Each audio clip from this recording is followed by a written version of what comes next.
Good morning, everyone. Today we are starting with our new topic, soma clonal variation.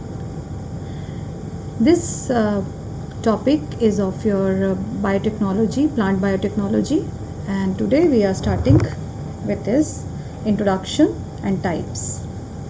Let's start our presentation. History.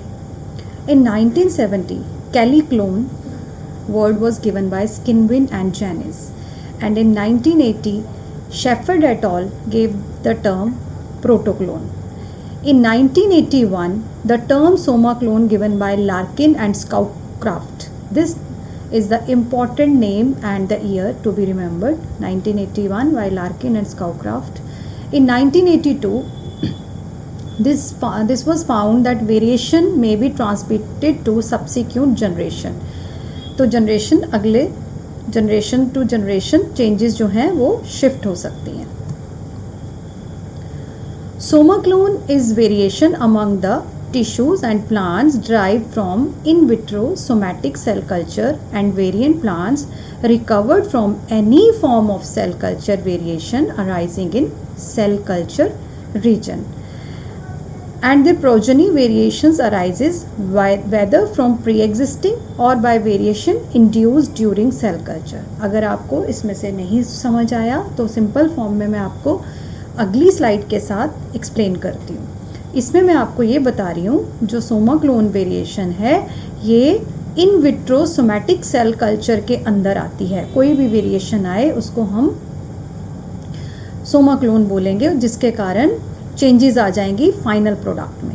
और ये जो changes हैं ये हो सकता है ऑलरेडी जो आपने प्लांट का पार्ट लिया था उसमें ऑलरेडी एग्जिस्ट करती थी और अब उन्होंने एक्सप्रेस कर दिया, या ये हो सकता है जब आप सेल कल्चरिंग कर रहे थे तो आपने उसको खुद इंड्यूस करवाया है. नेचुरली भी हो सकती हैं, इंड्यूस्ड भी हो सकती हैं. चलिए अभी सेम चीज़ को सिंप्लीफाई फॉर्म में समझते हैं. Genetic variations in plants that have been produced by plant tissue culture and can be detected as genetic or phenotypic traits. तो genetic variations जो plants में आती हैं plant tissue culture करते हुए, क्योंकि मैंने आपको पहले क्लोनिंग की बात की थी, माइक्रो प्रोपेगेशन की बात की थी, इसीलिए आपको ये बताना ज़रूरी है कि चाहे हम क्लोनिंग करते हैं चाहे हम माइक्रो प्रोपेगेशन करते हैं, लेकिन ड्यूरिंग दैट टाइम ऐसा हो सकता है कि आपका जो फाइनल प्रोडक्ट है वो आपके प्लांट जैसा, ओरिजिनल प्लांट जैसा ना बने, तो उसको हम बोलेंगे सोमा क्लोनल वेरिएशन. क्योंकि सोमैटिक सेल्स के अंदर वेरिएशंस हो रही हैं, सोमैटिक सेल्स के कल्चर के अंदर वेरिएशंस हो रही हैं, इसलिए सोमैटिक सेल्स. क्लोनल आपने सोमैटिक सेल का कल्चर क्लोन बनाने के लिए बनाया था लेकिन उसमें वेरिएशंस आ गई, इसीलिए सोमैटिक क्लोनल सेम टाइप के बनाना चाहते थे लेकिन वेरिएशंस आ गई, सोमा क्लोनल वेरिएशंस. और हम इसका पता कैसे चलाएंगे? ये जेनेटिक भी हो सकता है और ये फिनोटिपिक ट्रेट्स भी हमें पता चलाने पड़ेंगे, या उससे आप फाइंड आउट कर सकते हो कि सोमा क्लोनल वेरिएशन आई है. अगली स्लाइड करने से पहले मैं सिंपल फॉर्म में इस सिंपल बात आपको एक्सप्लेन कर देती हूँ. अगर आपने कोई कल्चर आपने सिंप्लीफाई छोटे छोटे चीज़ें लेके, कोई भी एक्सप्लांट लेके आपने कल्चर चलाया और आप चाहते हैं वह फाइनल प्रोडक्ट जो है वो ओरिजिनल प्लांट की तरह हो, लेकिन हो सकता है जो पार्ट आपने प्लांट का लिया था उसमें ऑलरेडी कुछ ना कुछ वेरिएशन एग्जिस्ट करती थी उस कल्चर के अंदर, उसके सेल्स के अंदर. जब आप वो पूरा नया प्लांट बना तो वो जो वेरिएशंस थी वो एक्सप्रेस होगी, जिसके कारण आपका फाइनल प्लांट वैसा नहीं बना. आगे और स्लाइड्स में हम विद डायग्राम्स और पिक्चर्स के साथ देखेंगे, then it will be more clear to you.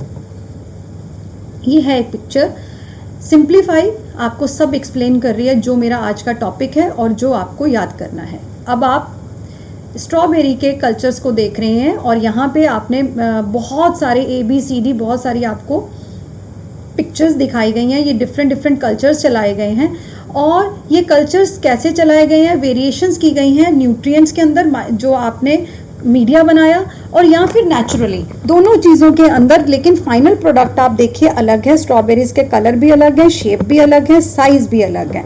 तो आपको सोमा क्लोनल वेरिएशन कैसा पता चली? एक तो आपने इसकी फिनोटिपिक कैरेक्टर्स देखे तब आपको पता चलेगा।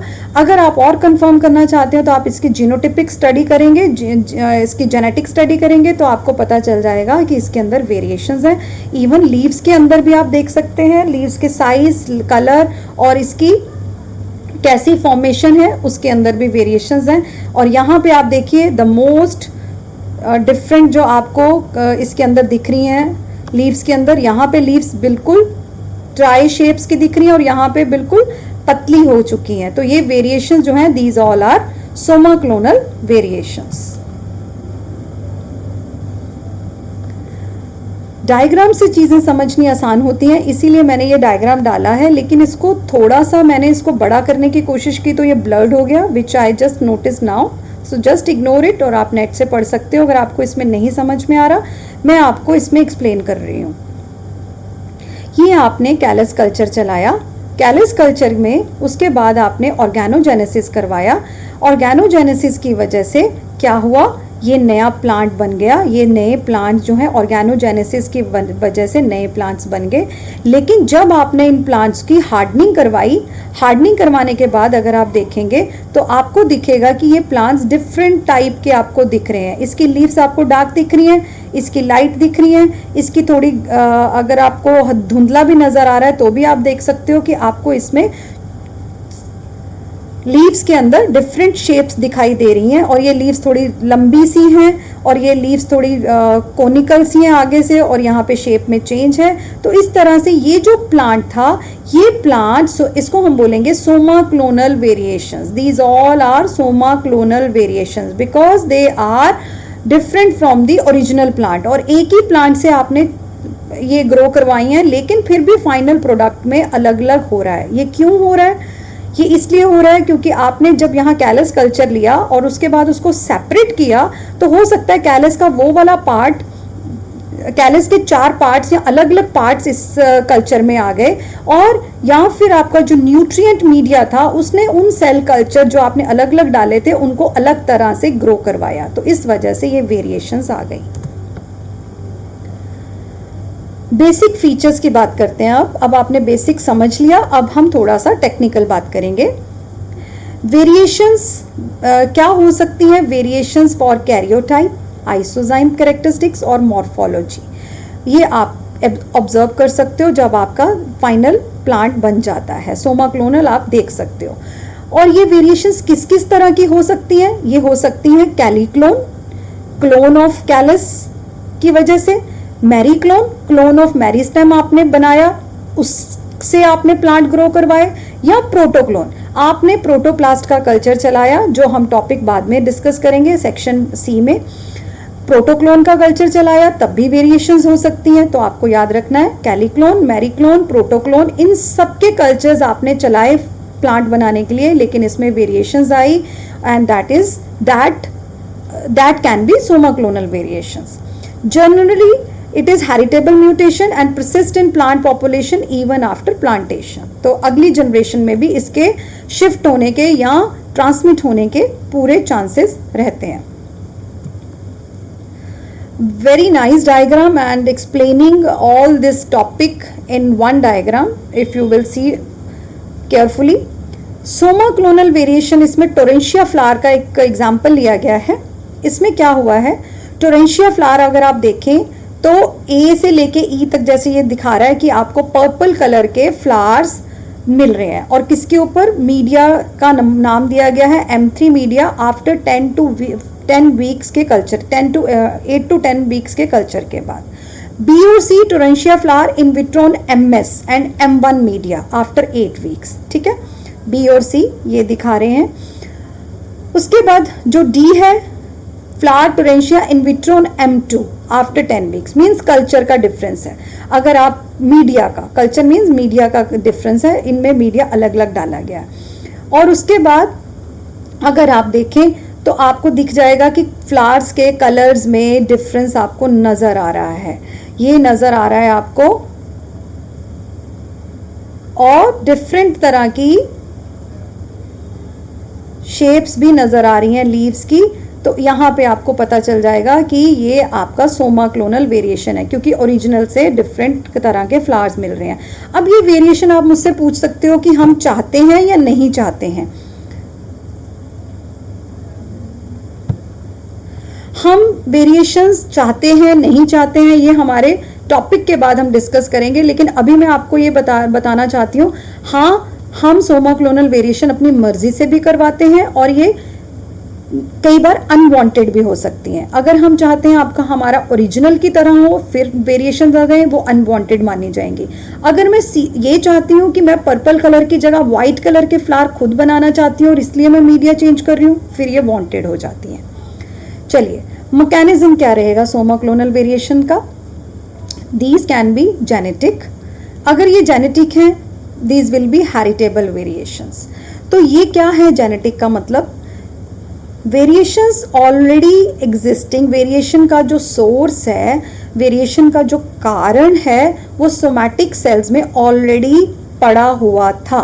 मीन्स वेरिएशन का जो कारण है, जो रीजन है, वो ऑलरेडी सोमैटिक सेल्स में था, और वो सोमैटिक सेल्स आपने कहाँ से लिए? आपके एक्सप्लांट में थे। So these are the genetic. Genetic means already जो आपने प्लांट का पार्ट लिया था उसके अंदर वो वेरिएशंस एग्जिस्ट कर रही थी, और it can cause by mutation and other DNA changes. जो अब आपने एक्सप्लांट का कल्चर चलाया उसमें म्यूटेशंस हो गई तो डीएनए में चेंजेस हो गई। It occur at high frequency. अगर ये जेनेटिक है, अगर सपोज ये जेनेटिक है, ये ऑलरेडी एग्जिस्टिंग थी एक्सप्लांट में, तो it occurs at high frequency, तो ये अपने आप को एक्सप्रेस बहुत ज़्यादा करेंगी। सेकेंड टाइप का मैकेनिज्म या रीजन बोल दो, ये हो सकता है epigenetic. Epigenetic are non-heritable variations. These variations are not existing in the explant. These are occurring because of the tissue culture. जब आप टिश्यू कल्चर चला रहे थे तब जो वेरिएशंस आई उसके कारण ये चेंजेस आई हैं। It is caused by temporary phenotypic changes and it occurs at low frequency. और ये हो सकता है ये जनरेशन टू जनरेशन शिफ्ट ना करें। These can be temporary और सिर्फ एक्सटर्नल लुक्स में हो सकता है कि जो हमारा पत्ता है छोटा हो गया या हमारे फ्लावर का कलर वैसा हो गया, तो ये फिनोटिपिक मीन्स ये जल्दी दिखने वाली चेंजेस दिखाएगा, that is the epigenetic. Simple way से शॉर्ट में एक्सप्लेन कर रही हूँ। जेनेटिक जो ऑलरेडी पड़ी हुई थी सोमैटिक सेल्स में, एपिजेनेटिक जो नहीं थी, सिर्फ आपकी टिश्यू कल्चरिंग करते हुए जो चेंजेस आई, वेरिएशंस आई, उनको हम एपिजेनेटिक बोलेंगे। और ये टेम्परेरी होंगी और ये लो फ्रिक्वेंसी में होंगी, क्योंकि these are not related to the DNA और म्यूटेशंस, तो ये लो फ्रिक्वेंसी पे आती हैं।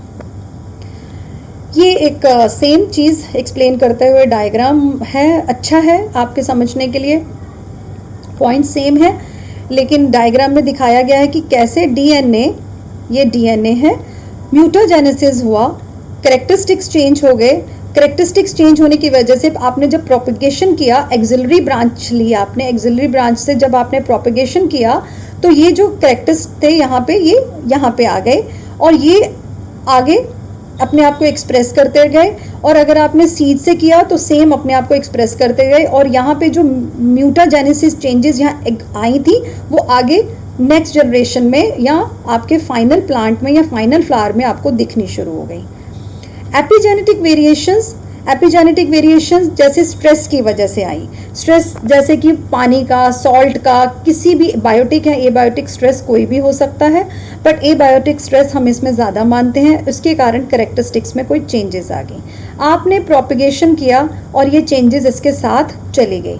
अब ये लेस ऑल्टर्ड कैरेक्टरिस्टिक्स मीन ज़्यादा चेंज, ये ऑल्टर्ड थे बहुत ज़्यादा क्योंकि स्ट्रेस की वजह से आए थे। हो सकता है यहाँ आके स्ट्रेस कम हो गया हो जब आपने इसकी इन विट्रो कल्चरिंग की, तो वेरिएशंस कम हो सकती हैं। वेरिएशंस क्यों हो सकती हैं? क्योंकि ये वेरिएशंस उस प्लांट ने अपने आप को स्ट्रेस की कंडीशन से बचाने के लिए क्रिएट की थी, और अब यहाँ पे आपने एनवायरनमेंट प्रॉपर दे दिया तो उसको अपने आप को वेरिएशंस करने की ज़रूरत नहीं है। आगे आपने ग्रो करवाया, रीजनरेट करवाया, फिर से कंडीशंस और अच्छी हो गई, तो फिर से वो जो कैरेक्टरिस्टिक्स ऑल्टर हुए थे वो कम हो गए। उसके आगे आपने सीड से करवाया तो और ज़्यादा कंडीशंस उसकी फेवरेबल हो गई, तो वो जो ऑल्टर्ड थे वो कैरेक्टरिस्टिक्स कम हो सकते हैं। तो इसलिए ये लो फ्रिक्वेंसी पे होती हैं और ये जेनेटिक वेरिएशन हाई फ्रिक्वेंसी पे होती हैं। स्टेप्स क्या रहते हैं involve?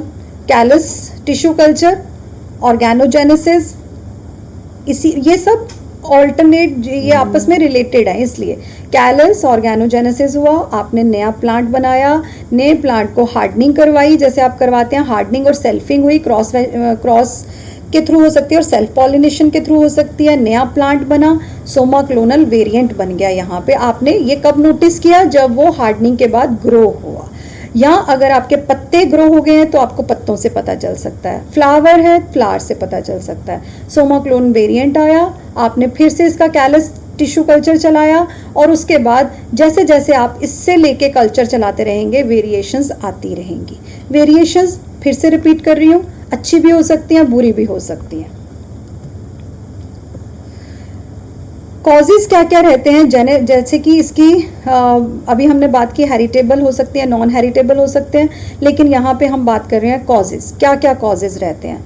Genetic causes main, physiological causes और biochemical causes. Genetic, physiological and biochemical. Physiological causes क्या रहेंगे? फिजियोलॉजिकल बहुत इजी हैं, प्लांट ग्रोथ रेगुलेटर्स। जो आपने टिश्यू के अंदर कल्चर चलाने के लिए मीडिया लिया, उसके अंदर अगर कोई चेंजेस हैं तो वो प्लांट के फाइनल प्रोडक्ट पे भी इफेक्ट डालेगा। और कल्चर कंडीशंस कैसी आपने की, स्ट्रेस वाली थी या नॉर्मल थी? स्ट्रेस होगा तो आपको मैंने बता ही दिया कि वेरिएशंस आ सकती हैं।